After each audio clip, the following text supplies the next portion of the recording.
Um, Before we get started and I introduce today's speaker, I'd like to go through a few housekeeping items.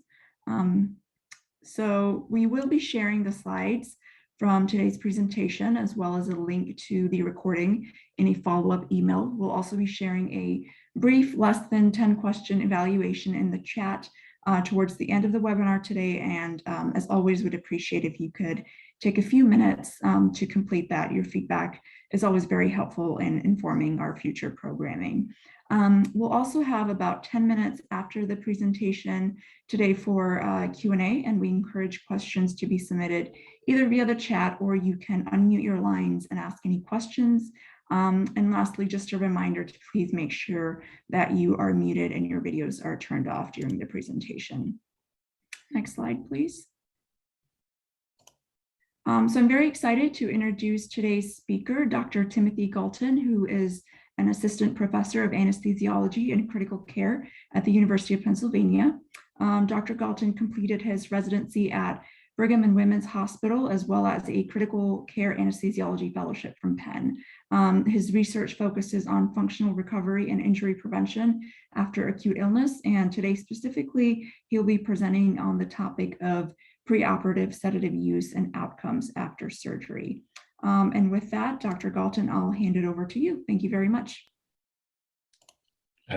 Thanks so much, everyone, for logging in, giving me a chance to talk today.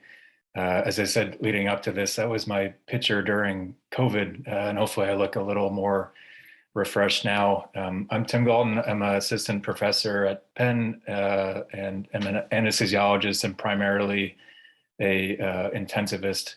I have a background in clinical epidemiology, with a lot of my research focusing in on perioperative outcomes research and using epidemiology to better understand recovery and postoperative injury prevention. Next slide. In terms of my disclosures, I have current funding from a Anesthesia Foundation grant, and this grant is, as part of this grant, we're studying perioperative driving and behavior, and we have submitted a K grant on this topic as well. The work that I'll talk about related to perioperative benzo use and adverse outcomes was funded by a grant, an R01 to the NIDA, that was looking at perioperative opioid prescriptions and variations to Mark Newman, who's an anesthesiologist at Penn, and Hannah Wunsch, who is another anesthesiologist at the University of Toronto. Next slide. So the objectives for this talk are first to describe the epidemiology of sedative and hypnotic use in the general population, as well as before common surgical procedures. We'll also define the association between this use and co-prescription, particularly with opiates, and a set of different adverse outcomes. And we'll talk about a few studies in this space. And then finally, we'll kind of hopefully put together some practical limitation or recommendations from this work, and a discussion about how to best approach patients who are on these medications before surgery. Next slide.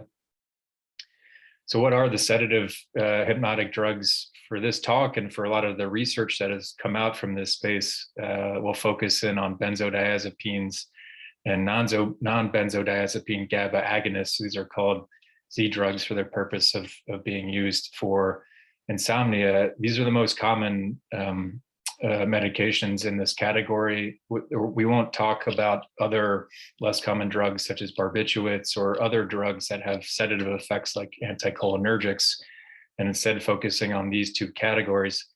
Both of these drugs act through binding on the GABA A receptor, and that increases inhibitory neurotransmission. They act on slightly different subreceptors, and that explains a little bit of their different effects. So Z drugs have less anxiolysis and a more of an effect on sleep latency and sleep maintenance. Benzodiazepines have kind of a more inclusive effect in terms of anxiolysis and sleep-related effects as well. Benzodiazepines you can characterize into three classes that really depend on the half-life of the drug. from short-acting drugs, you see a few there, to intermediate and long-acting. Short-acting is really defined by a half-life that's less than 12 hours. Long-acting is defined by a half-life that can extend over 24 hours. The drugs that are in the intermediate to long-acting category are more likely to have active metabolites and are more likely to have side effects, particularly in older adults who are a little bit more sensitive, and in folks that are have some degree of hepatic insufficiency, because all of the benzos are hepatically metabolized. Z drugs were developed in the 1990s, and again have a specific binding site on GABA and are structurally dissimilar from benzos, and have more an effect on promoting sleep and sleep maintenance. And so a common drug for this type of category is Ambien. I'm not going to even try to pronounce these, just so hopefully that doesn't come up in the chat, but this is a whole variety of sedative hypnotic drugs, which really kind of encompass the most commonly prescribed of this category. Next slide. So how common is sedative hypnotic use? If we just look first at benzodiazepine prescriptions, about 92 million prescriptions for benzodiazepine were dispensed from US outpatient pharmacies in 2019. Most of these were for alprazolam, and clonazepam was the next category. This ends up being about 17.5 million adults in the US who filled at least one prescription for a benzodiazepine in a given year, and which is about 6% of the population. Most of these prescriptions come from primary care providers rather than psychiatrists. And what is very concerning is the fact that these drugs are really intended and approved for short-term use, 4 to 8 weeks, whether it's for insomnia, whether it's for acute anxiety. But most of these prescriptions are actually written for more than 2 months, which goes counter to most of the guidelines across states and federal guidelines. The figure on the right was a paper that came out from Columbia of about 33,000 pharmacies, and they looked at claims data of trying to characterize the use of benzodiazepines by age. And you can see that females are more commonly use benzodiazepines. It's less common in males. And the use in terms of a percentage of the total population in this study ranges from 2 to 10%, but increases with age. Some of this may be the fact that insomnia, incidence or prevalence of insomnia increases with age, and that may be a reason that older adults are more likely to have a prescription for a benzodiazepine. But it's kind of stark, as we'll talk about in later slides, that a lot of these medications are high risk for older adults, but a lot of the prescribing goes into this population. Next slide. To follow up on this, not just the total number of prescriptions is high and is common, but the trend over the past several years has shown that there's been an increase in the number of adults who've received at least one prescription for a benzodiazepine. This was data from the Medical Expenditure Panel Survey from the CDC characterizing benzo use, and comes from Sean Hennessy, who's a pharmacoepidemiologist at Penn. And from about 8 million adults who received one prescription for a benzo in 1996, up to about 12 million in 2014. There's been an increase not just in the total number of adults receiving benzos, there's also increase in the dose amounts that each prescription is written for. And this is increasing even more so with the solid black line that the total lorazepam equivalence has increased of about 130 to 140% over this time as well. Concurrently, the overdoses involving a benzo has increased as well over this time, which is highly concerning. Next slide. In terms of Z drugs, less has been described about this, but this was a study that came out, the JAMA Network Open in the past year, that was just looking in general of Z drug use, and it's less commonly prescribed and used compared to benzos, because we're talking about less than 1 to 2% of the population receives a Z drug, primarily for insomnia. And this study really looked at if there was a change in Z drug use, given all that's been going on in the COVID pandemic, and there really wasn't. But the use of Z drugs captures about 1% of the population, so less than total benzodiazepine use. Next slide. These studies and other studies that we'll talk about in terms of outcomes really focus on pharmacy claims, and it doesn't capture misuse or kind of the appropriateness of why the drug is dispensed in the first place.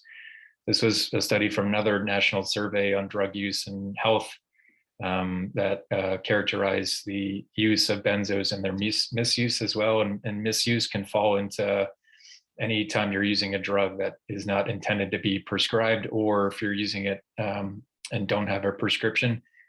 The prevalence of misuse is more so in adults 18 to 25 and becomes less with age, but is still overall about 2.2%. And so a lot of the claims data that we talk about probably underestimates the amount of use that patients are taking in terms of sedative hypnotics. Next slide. So why are sedative hypnotic drugs prescribed?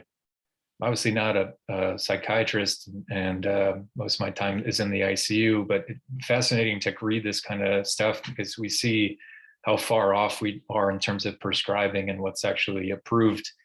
So benzodiazepines and importantly for Z drugs are approved for the use of primary chronic insomnia, which requires a set of symptoms to be met over the course of 3 months. Even in that case, the recommendations for the Z drugs or certain benzodiazepines compared to no treatment is incredibly weak. Next. So something like diazepam will increase a couple metrics of sleep. So falling asleep faster, maintaining sleep, overall sleep quality, but usually these effects only last for a couple weeks to months. And in fact, a lot of folks who are taking benzos and Z drugs chronically develop rebound insomnia and rebound anxiety. And it's why a lot of the guidelines just say, use these drugs only for a short period of time. Next. Related to this, benzodiazepines are approved for use from the FDA for a couple other conditions: the acute treatment of generalized anxiety disorder in adults, panic disorder with or without agoraphobia. Xanax and Klonopin are the two drugs that have FDA approval for this regard, again, really meant to be designed for short-term use, although this epidemiologic data suggests that most people are using this far longer than what it should be is intended. There are, and it kind of talks later about the limitations that we have from some of these studies, is that we don't quite know what the reason is that patients are taking these drugs or the appropriateness. Some of these are obviously perfectly appropriate for the indications that I just talked about. And there are other indications such as epilepsy that patients would be on, such as clobazam, Onfi. And so a lot of these claims data, we're not able to tease out some of these indications. Next slide. What are the adverse reactions? These are very well known, and given that benzos and Z drugs have an effect on the reticular activating system and also the limbic system, most of the side effects are related to the cognitive domains. You have things like memory impairment. Sometimes even after a single dose, you can have amnesia, the sedative and psychomotor effects. And this, patients on these drugs can have delayed reaction time, which leads to downstream consequences. There are obviously sedative effects and issues with attention and arousal. As I mentioned before, taking these drugs over a long period of time can lead to dependence and actually paradoxical reactions in terms of worsening of insomnia, worsening of anxiety despite being on it, requiring increasing doses of these drugs. And the abnormal thinking behavioral changes is actually a FDA warning for Z drugs. It's a set of behaviors called sleep disorders or sleep-wake disorders, where patients who are taking these types of medications will drive, do other activities that have resulted in injury without having any realization that they're doing that.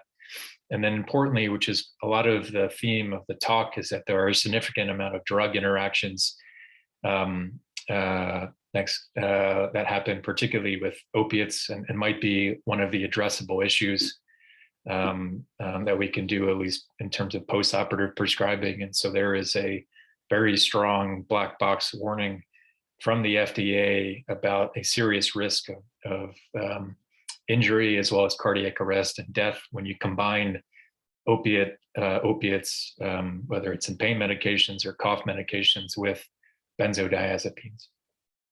Next.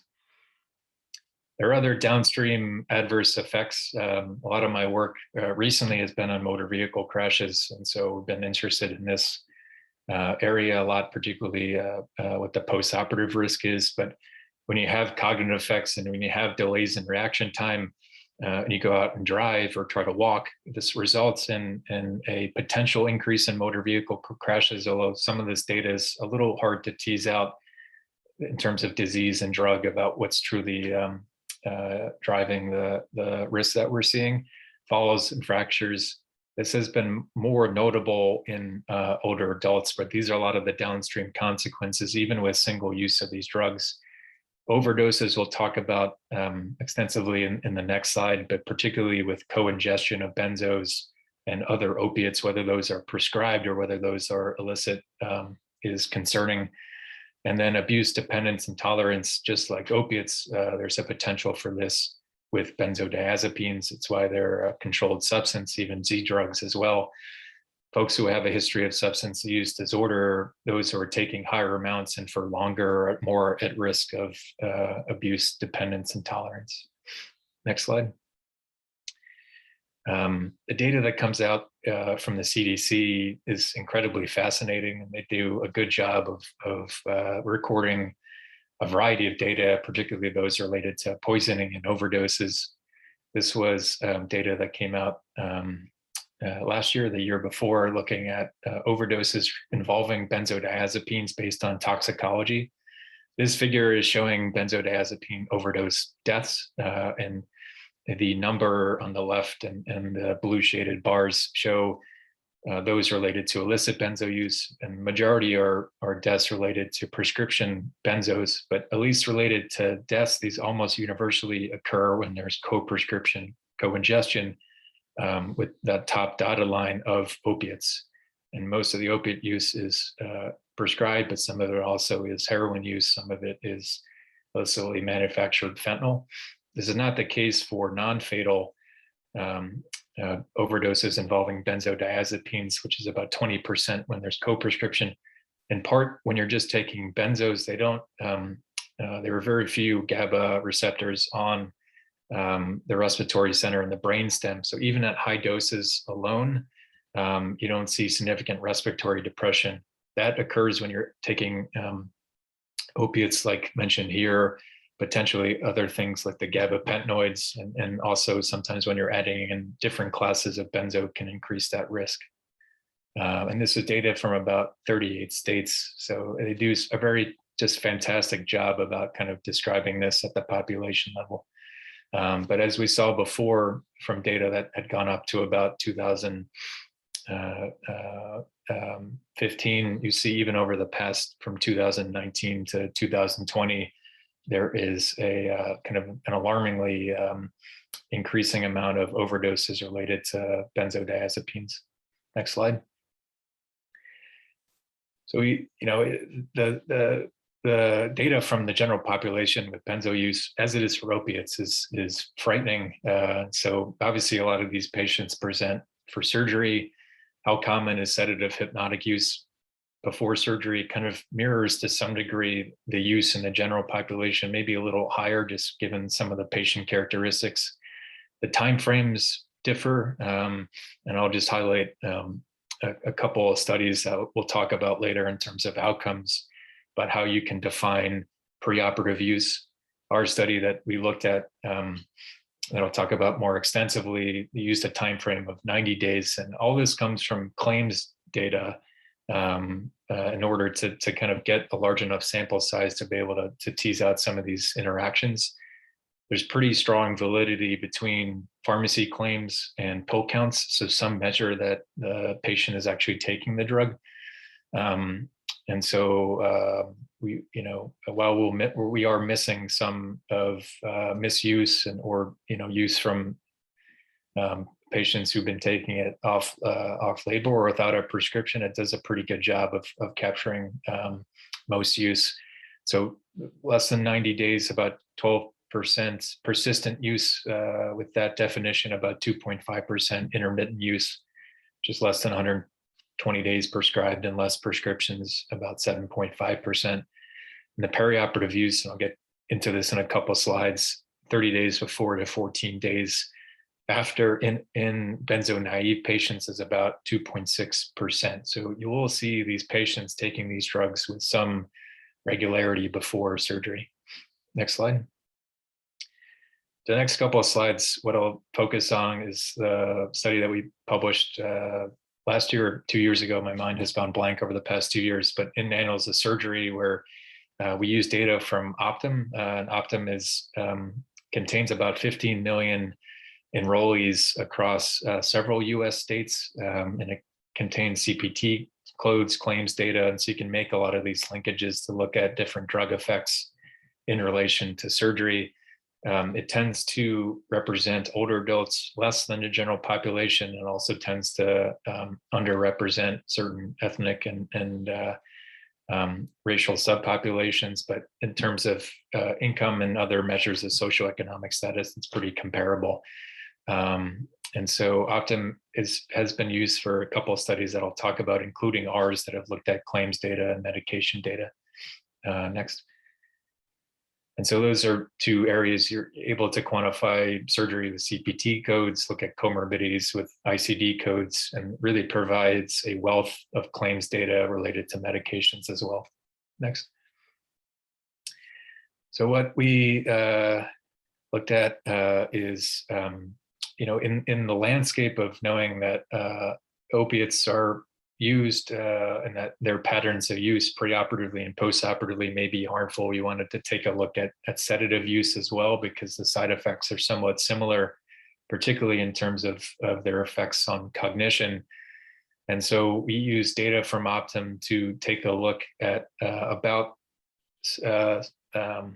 800,000 patients who were over the age of 18 years old who had a number of these surgeries. And I apologize if you do other surgeries, but this is just gonna have to start somewhere. And these are the most common surgeries, things like cholecystectomy and knee arthroscopy from 2010 to 2015. And this required patients to have a certain period of time within Optum of continuous enrollment to make sure we have kind of uniform characterization of comorbidities and medication data. Next slide.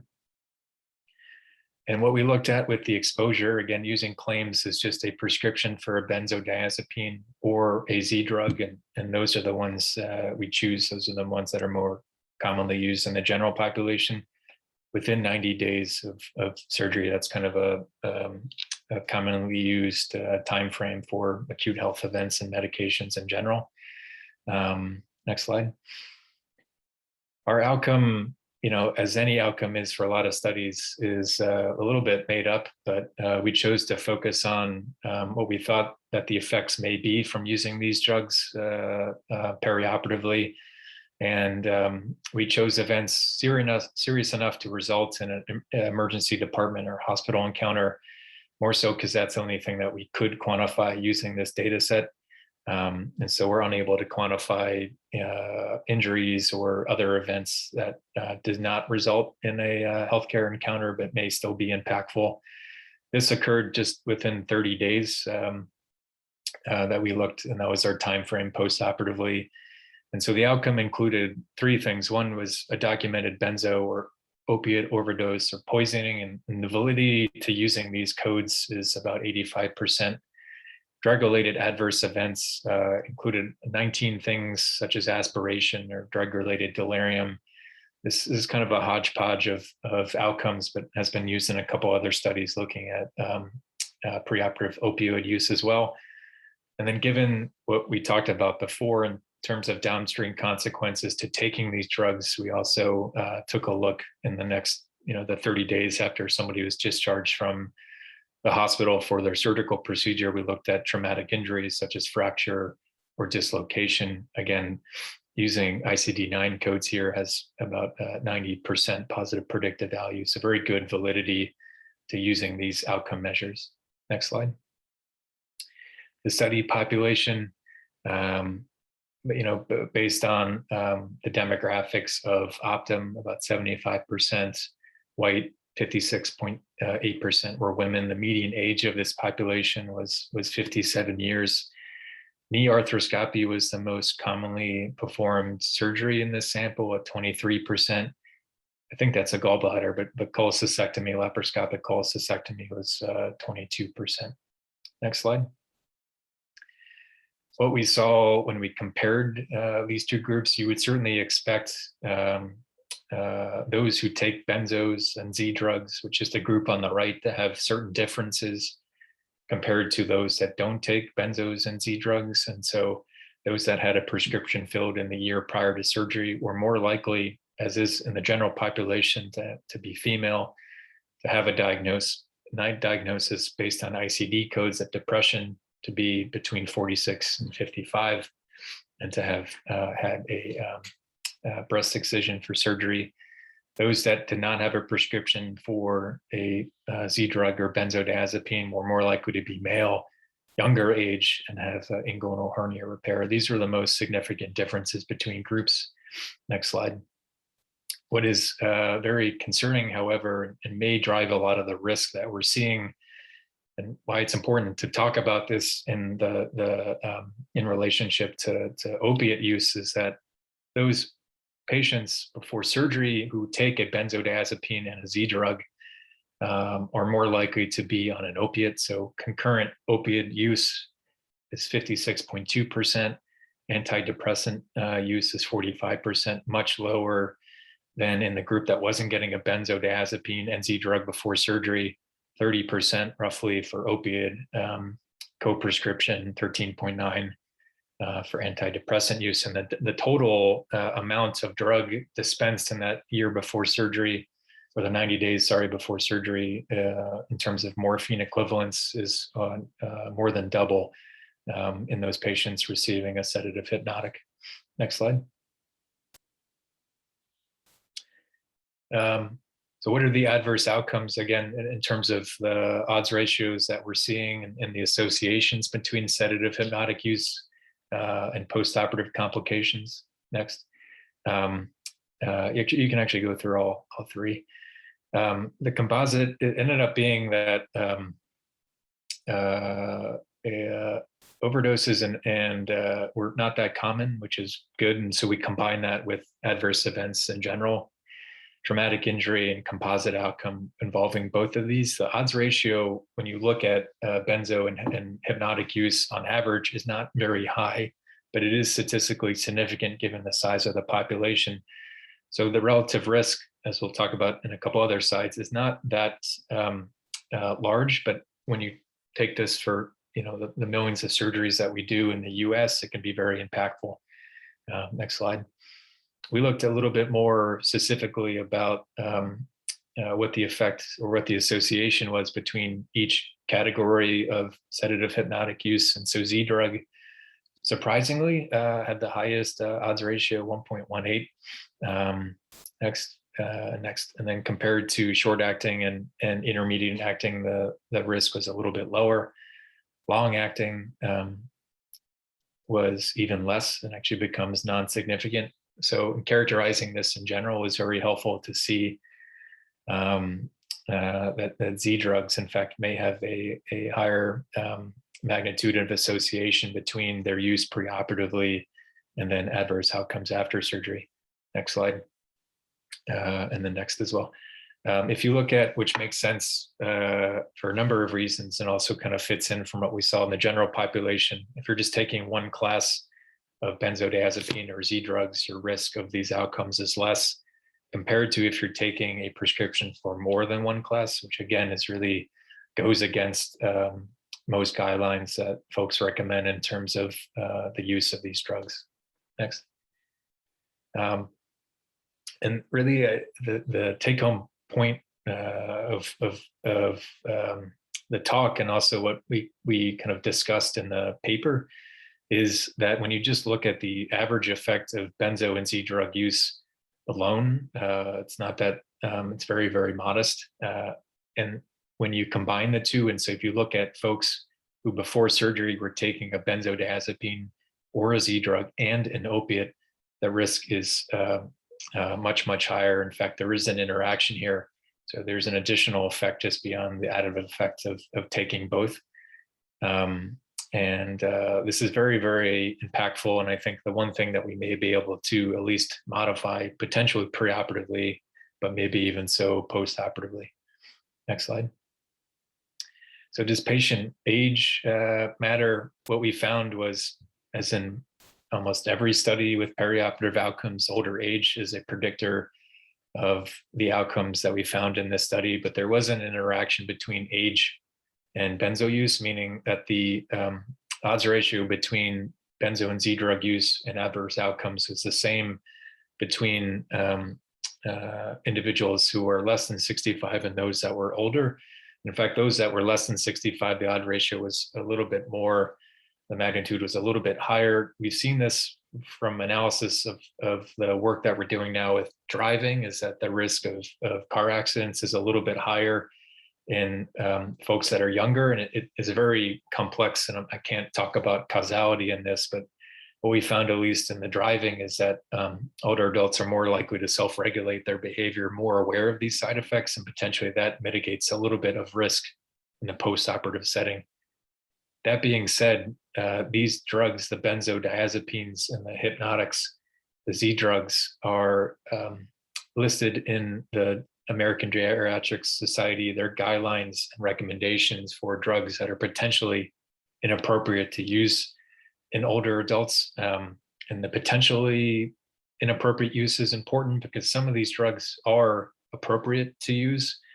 And sometimes there are no other options. And in fact, in these guidelines, they actually don't offer any other recommendation for alternatives to use. And so it becomes difficult in many, many ways. This is particularly true of providers and primary care physicians who are prescribing these drugs to older adults, because there's not that many other pharmacological options for anxiety and insomnia that are quick acting and result in a high degree of patient satisfaction.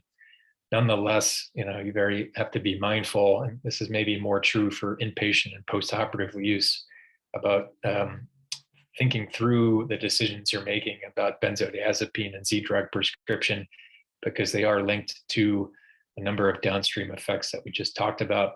There's also studies, obviously, that link these to delirium, and potentially longer term use is even linked to dementia and cognitive impairment. Next slide. So I'll touch about a couple other studies that looked at different outcomes. So the study was from Columbia or Stanford, I apologize, where they looked at claims data as well from over 15 million enrollees, and they looked at perioperative use. So folks that didn't have a prescription for a benzodiazepine chronically, who then got a new prescription in the 30 days to 14 days after surgery, and overall about 2 to 3% got a perioperative prescription for a benzodiazepine. Some cases that makes sense to use it given the high incidence of kind of peri-procedural anxiety. Even if you look at cataract, some of that benzodiazepine prescriptions may be used just for the procedural sedation itself. What I find fascinating is they then characterize of these participants who had perioperative use of benzos, then what was the percentage that resulted in having persistent use of benzos, which is classified as over 90 days. And for a lot of these surgeries, these folks had not been on benzos before surgery, and up to 20% who are on benzos after 90 days after surgery, which for something like cataract surgery, I find a little bit mind-boggling. For other surgeries, maybe it makes sense. Lobectomy, that is often done for cancer. There's a high coincidence of anxiety that persists even after the surgery. That's something that requires a little bit better characterization to kind of figure out why these are still being prescribed. The risk for persistent benzodiazepine use in this population is related to the number of days having a prescription and the total amount. So those may be factors that we can modify a little bit perioperatively. Next slide. A couple other studies have looked at not just persistent benzodiazepine use, but relatedly persistent opioid use. So one study from Jeff on the right, the other from Columbia using Optum as well, finding associations in those patients who are opiate naive, so not on not having filled a prescription for an opiate leading up to surgery. Their preoperative benzo use was associated with an increased risk of opiate use beyond 90 days. So it's even impactful for persistent opioid use. Next slide. Next. And then this even predated a lot of the work that we did, which is that receiving a anxiolytic, whether it's an antidepressant, I think in this study, or a benzodiazepine, was associated in non-cardiac surgery with an increased risk of morbidity, infections, length of stay, as well as mortality. Next. So you can see use for benzodiazepines was kind of consistent from what has been shown before, about 15%. Next. And then what they showed was that there was an increase in all-cause mortality in patients who received antidepressant use, and separately those that also received a benzodiazepine. Next. Next. Thanks. You can click through all of them. Thank you. So in thinking of potential mechanisms, and I think it's important to think about this a little bit more because there are limits in terms of causality, obviously, that we can make from these studies in epidemiology. What we may just be doing is identifying a high-risk population, and that may be the case, particularly with benzo use alone, given that the magnitude of that association was not that large. And there are known differences between those that take benzos and those that don't in terms of comorbidities that influence a lot of these outcomes. And that may be okay because it's important to kind of continually identify these populations that need further interventions, further studies. And benzodiazepines, and even particularly Z drugs, are often drugs that are not asked, particularly about their misuse before surgery. Other potential mechanisms of why we would see this association is related to where we see the highest risk, which is in drug interactions. And this may be related, even though we didn't look at it, and a few people have in the postoperative setting. For those who are on benzodiazepine and Z drugs, who are not chronically on opiates, a lot of their first encounter with opiates is in the postoperative setting for the acute management of pain. And this is the first time that they're co-receiving these drugs, which are known to have significant side effects. So it may be one potential area to intervene in terms of postoperative prescribing in this high-risk group to improve outcomes. These medications, even after stopping them preoperatively, can still have some cognitive and physical impairments that may interact with the whole perioperative, postoperative environment in terms of other drugs, the effects of surgery and anesthesia, and so forth. That may be another mechanism why we're seeing adverse outcomes in this population. And then, those are some biologic mechanisms in terms of behavioral medications as well. This may impact how these medications are being prescribed postoperatively, and they affect how patients are interpreting instructions and following instructions. Who knows? But it's kind of similar how to think about opiates, and even though we've seen links between opiates and outcomes, what the true mechanisms lie, and this still requires a little further work. It's also important, as has been done with opiates, is to just, I think, as we're starting to better understand trajectories and mechanisms of pain, it's equally important to understand the mechanisms and trajectories of anxiety and insomnia after surgery. If we understand those a little bit better, then we can kind of better counsel people and come up with other strategies besides medications to help them out. Next slide. I'll spend just the rest and I'll wrap it up on some practical recommendations, which probably, as you guys know, working with opiates is very challenging. And a lot of what we do is take work that's been done in the general population and try to apply it to the perioperative setting. There are guidelines, and I think it's important to focus in on this co-prescription of benzos and opiates, because that's where we see the highest risk, not just here, but in general. These are recommendations from the Centers for Medicare and Medicaid Services, but trying to reduce the risk of opiate overdose deaths. But you could also make the argument for adverse effects in general by avoiding co-prescription of benzos. And so I think what you can take in terms of the perioperative environment is to be very mindful of those patients that are on benzodiazepines and Z drugs perioperatively. You'll assume that they'll start taking it at some point after. And again, this may be the first time that they're taking this in concert with an opiate. And so more monitoring for these folks, more follow-up, lower doses, maybe, and more multimodal pain strategies and multimodal anxiety and insomnia strategies may be helpful for this group. If new prescriptions are needed, limit dose and duration. That's pretty obvious. And so it may be this co-prescription that it was one area with benzodiazepines that we're able to intervene a little bit better. Next slide. In terms of tapering, as is very problematic with opiates in general, the same for benzodiazepines. And tapering is challenging in the general population, let alone to do it in any fashion preoperatively where the benefit is unclear. But there is some psychosocial behavioral interventions in the general population that have shown to be a benefit for tapering, whether it's just simply talking to your patient about reducing the dose, a letter sent to them.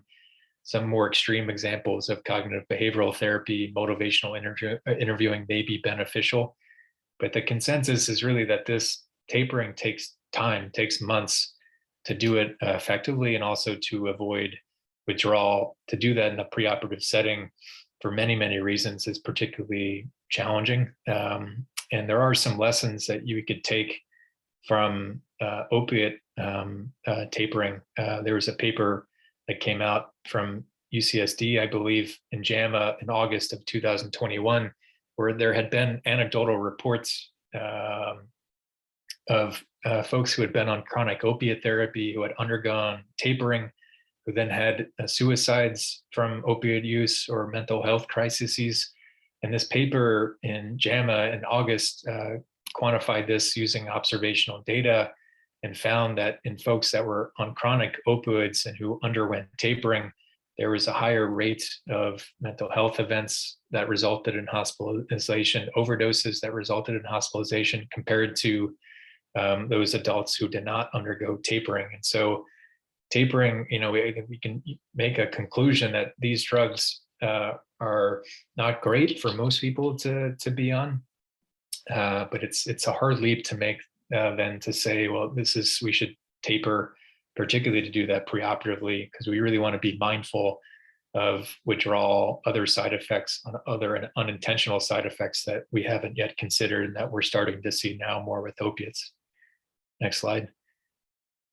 And so, I would be very cautious with abrupt discontinuation of somebody who is taking a benzodiazepine or a Z drug, unless they're kind of taking it very, very infrequently, then they wouldn't need to be on it anyway. And what you may be trying to do there is just prevent them from taking it in the post-operative setting. But there are a lot of side effects with benzodiazepine withdrawal. At the most severe in terms of people who have been taking it chronically is seizures, but you can get a lot of other symptoms that can result in problems post-operatively: delirium, agitation, pain, depression, and so forth. So like any drug where some dependence has developed, you want to be very cautious just about universally withdrawing these drugs before surgery or in any instance. Next slide. And I'll just end here to talk about other guidelines that we can adopt to benzodiazepine use and Z-drug use in the perioperative setting, which these are guidelines which are well known that come from the American College of Surgeons and the American Geriatric Surgery about the optimal preoperative assessment of the geriatric surgical patient. And they touch upon the need to do a complete medication history. This includes paying attention particularly to drugs, again, that are CNS impairing, sedative Z drugs, asking about misuse, asking about diversion and other concerns. This is true in terms of doing this, not just for older adults, but folks who present for surgery in general. Their recommendation is to discontinue high-risk, infrequently used medications. And I think that's appropriate for those drugs that are infrequently used. It's not appropriate for drugs that patients have been on for a period of time or continue to take quite regularly. But if things are obvious, but in terms of arranging PCP follow-up for folks that have been on it for longer, leveraging telehealth and engaging PCPs quickly, if able. I know this is very challenging to do preoperatively. And again, I'll end by saying I think much more work, as we've been doing with opiates, needs to be done to kind of understand the perioperative trajectories of anxiety and insomnia and offer other solutions or expectations to managing these symptoms in the perioperative space. Next slide. And then I'll end just by summarizing to say that the use of benzodiazepines and Z drugs before surgery, as it is in the general population, is very common. In fact, also a lot of individuals are taking these drugs using amounts that are higher than prescribed, or often misusing these drugs as well, and also taking these drugs for much longer than is recommended. Their preoperative use is associated with adverse outcomes after surgery. It's worth investigating more why, but given that the highest risk is with concurrent opiate use, that may be a starting point to kind of figure out what interventions are the most effective with co-prescription and paying attention to co-prescription of opiates in the postoperative setting. And then the optimal perioperative tapering interventions, whether it's for benzos or opiates, need further study. And it's really not something that we can reliably recommend at this point. So that I'll end and open up as much as I can to questions and comments. And I appreciate everybody logging on and listening today. Great. Thank you so much, Dr. Gaulton, for that insightful presentation, and interesting to hear about your study, and also appreciate the practical recommendations that you shared. So at this time, we have about 10 minutes or so. We'd like to open it up for questions or comments for Dr. Gaulton. Please feel free to use the chat to submit any questions, or you can also unmute yourself.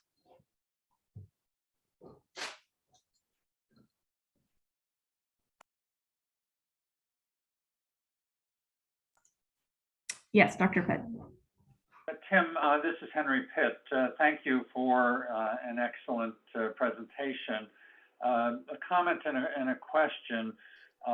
As you know, I mean, we've been gathering data through the Pennsylvania Opioid Surgical Stewardship Enterprise and now PENNJ-SOS for a couple of years, and we've looked at the first 6 months worth of data, an N of about 1,800, and similar to what you have shown, about 12% of the people were on opioids and about 8% on benzodiazepines. My first question is, and we've just recently added antidepressants, but I don't think we're gathering data on Z drugs. And the first question is, how important is it for us to add Z drugs? I think it's just as important as capturing benzodiazepines, given that they are slightly differ in their effect on GABA, but the side effects are similar. In terms of the kind of associations that we've seen with benzodiazepines and falls and fractures and delirium are the same ones that have been described with Z drugs. So I would try to characterize that, even though they're used infrequently, I mean, the numbers are about 1 to 2%. The side effects are the same, and I think their impact perioperatively is just as consequential. So I think in developing the data set more, I would include things like Z drugs.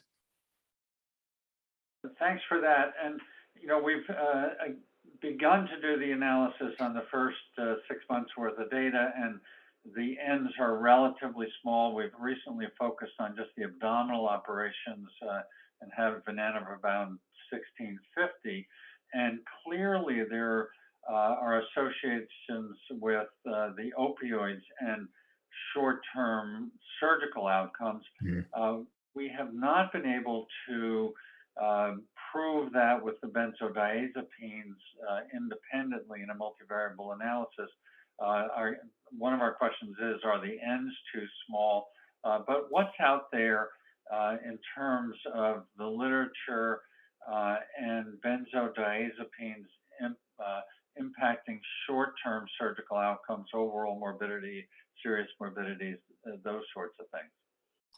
I mean, I think what we saw from our work and other studies is that when you just look on average for benzodiazepine use, the magnitude of risk is, that relative risk is not as large as opiates. And so, with a smaller sample size, you may just not have the power to detect it. And it's why, our confidence intervals were pretty close to 1 when you just looked at benzodiazepine use alone, but we had 800,000 patients. So I think a lot of the benzodiazepine and Z drug use and that risk is directly tied to co-prescription of antidepressants and opiate use. I mean, that co-prescription in our cohort of those on benzos who got an opiate was 50%.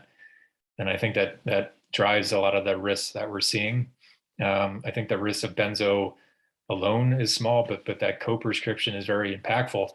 To be honest, I continue to be surprised that we found 50% coincidence, because it's everywhere that co-prescription is extremely dangerous. Yet it continues to be prescribed in this manner, which is a problem in general. I mean, I do think that the perioperative space is a unique challenge, because a lot of these folks will receive opiates for the first time after surgery, and we didn't look at this, but it's a question for future research when you're looking at postoperative use. How much is concurrent use happening in a postoperative period? Because a lot of these folks, I think, want to resume their sedative and Z drug use because levels of anxiety, insomnia are high after surgery as they are before, take a little time to come back down. So I am continually surprised about how these drugs are used in combination despite multiple warnings otherwise. And the perioperative space, I think, in general is brings together a lot of factors that make these even more dangerous. Thank you. We will shortly have 2 years worth of data, so hopefully with larger ends, we'll be able to come to more conclusions. Yeah, that's great. Yeah, of course. Any other questions for Dr. Gaulton? I do have a question. So we mentioned that benzos are used more in women. I'm curious, in the population that you studied, did you see any significant difference in adverse outcomes between men and women?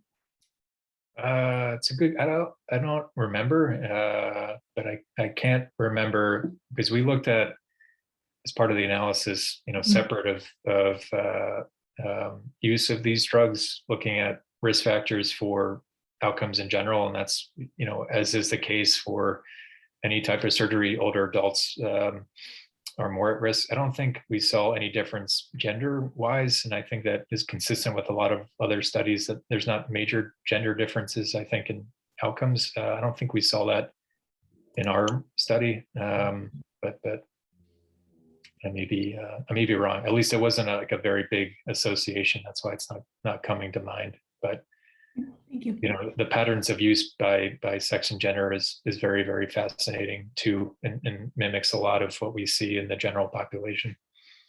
Mhm. Thank you. Mhm. Any other questions or comments?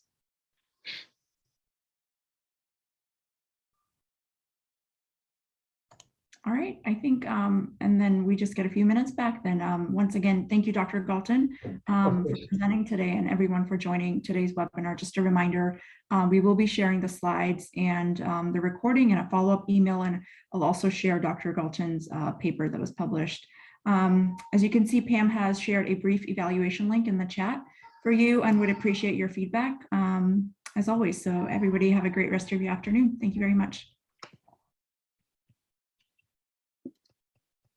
Thank you.